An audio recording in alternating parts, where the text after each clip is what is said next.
नमस्कार, हजुरहरूलाई मेरो किचनमा स्वागत छ। आज मैले थकाली किचनमा पाइने टमाटरको निकै स्वादिष्ट चटनीको रेसिपी लिएर आएको छु। हामीले यसलाई घरमा सजिलै तयारी गर्न सक्छौँ। छिटो छरितो तरिकाले कम सामग्रीमा हामीले घरमा सजिलै थकाली स्टाइल चटनी तयारी गर्न सकिने गरेर मैले हजुरहरूसँग यो भिडियो सेयर गरेको छु। आउनुहोस् मिलेर सुरु गरौँ। हामीलाई सुरुमा चाहिन्छ टमाटर। मैले यहाँ 300 ग्राम टमाटर लिएको छु। टमाटरको चाहिँ यो माथिल्लो भेट्न चाहिँ हामीले काटेर निकाल्नु पर्दछ। यो अचारमा अलिक गल्दैन, त्यसैले मैले यसलाई सबै निकालेको छु। टमाटर हामीले सकेसम्म पातलो बोक्रा र सानो साइजको छान्नु पर्दछ। टमाटर चाहिँ हामीले केही पाकेको र केही अलि राम्रोसँग नपाकेको टमाटर लिनु पर्दछ। यसरी दुवै टमाटर मिक्स गरेर हामीले लियौँ भने हाम्रो अचार अझै बेटर हुन्छ।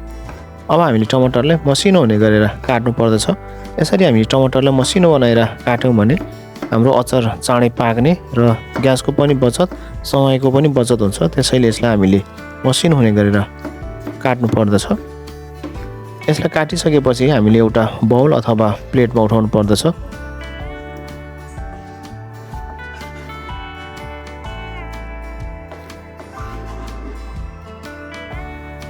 अब हामीलाई लसुन पनि चाहिन्छ। मैले यहाँ 5-7 पिस लसुन पनि छिलेर लिएको छु।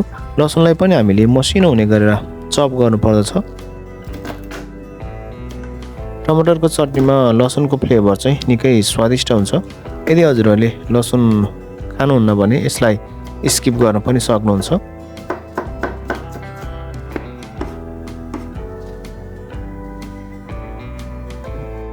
अब हामीलाई एउटा प्यान चाहिन्छ। मैले एउटा प्यानलाई हिट गरेर 1 चम्मच तेल राखेको छु। हजुरहरूले तेल नराखिकन पनि अचार बनाउन सक्नुहुन्छ। तेललाई हामीले हल्का तताएर यसमा टिमुरको दाना राख्नु पर्दछ। टिमुरको दाना राखेर यसलाई बिस्तारै हामीले चलाउनु पर्दछ। यसरी टिमुरले आफ्नो फ्लेभर सबै तेलमा छोडिसकेपछि हामीले दानालाई चाहिँ बाहिर निकाल्छौँ।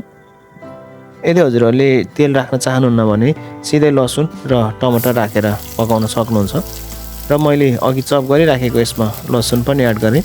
लसुनलाई चाहिँ मैले हल्का गोल्डन ब्राउन कलर आउने गरेर फ्राई गर्नेछु। थोरै मैले 1 चिम्टी हिङ पाउडर राखेको छु। हिङले चाहिँ अचारमा निकै स्वाद बढाउने र हाम्रो पाचन प्रक्रियालाई पनि हिङले निकै मद्दत गर्दछ। र अघि चप गरिराखेको टमाटर पनि यसमा एड गर्नुपर्दछ र यसलाई हामीले एकचोटि राम्रोसँग मिक्स गर्छौँ। र यसमा मैले थोरै नुन राखेको छु। नुनले चाहिँ यसलाई पाक्न चाँडै सहयोग गर्छ, त्यसैले मैले थोरै नुन राखेको छु। हजुरहरूले देख्न सक्नुहुन्छ मैले 3-4 मिनट छोपेर पकाएको छु। टमाटर निकै गलिसकेको छ। यसलाई चाहिँ अब हामीले एउटा डाडु अथवा हुइस्करको मद्दतले यसलाई हामीले मसिनो हुने गरेर फिट्नु पर्दछ। हामीले चाहिँ जति सक्दो मसिनो बनाएर यसलाई लेदो बनाउनु पर्दछ। मैले यहाँ फ्राई गरेर रोस्टेड गरेर खुर्सानीको फ्ल्याक्स लिएको छु। यसलाई चाहिँ मैले एउटा प्यानमा तेल तताएर फ्राई गरेर अनि रोस्टेड गरेर लिएको हो। अब हामीले स्वादअनुसार यसमा नुन राख्छौँ। त्यस्तै स्वादअनुसार हामीले थोरै यसमा बिरे नुन पनि राख्नुपर्छ। र मैले थोरै चाट मसला पनि एड गरेको छु। हजुरहरूले नगर्न पनि सक्नुहुन्छ। र चप गरिराखेको हरियो खुर्सानी र मैले थोरै धनिया पनि चप गरेर यसमा एड गरेको छु। र अलिकति मैले यसमा लेमन जुस अथवा हजुरहरूले भेनेगर पनि राख्न सक्नुहुन्छ। मैले थोरै भेनेगर राखेको छु।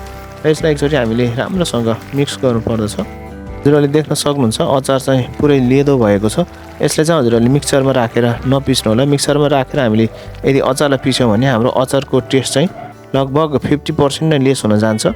र यसलाई पाकिसकेपछि हामीले एउटा बाउलमा राखेर यसलाई हामीले आवश्यकता अनुसार सर्भ गर्न सक्छौँ। हजुरहरूलाई मेरो भिडियो कस्तो लाग्यो लाइक, सेयर र कमेन्ट गर्न नभुल्नुहोला। यदि मेरो च्यानलमा हजुरहरू नयाँ हुनुहुन्छ भने कृपया च्यानललाई सब्सक्राइब पनि गरिदिनु होला। आगामी दिनमा पनि नयाँ भिडियोको साथ हजुरहरूसँग उपस्थित हुनेछु। त्यतिन्जेलसम्मको लागि बिदा चाहन्छु। हजुरहरूको दिन शुभ रहोस्।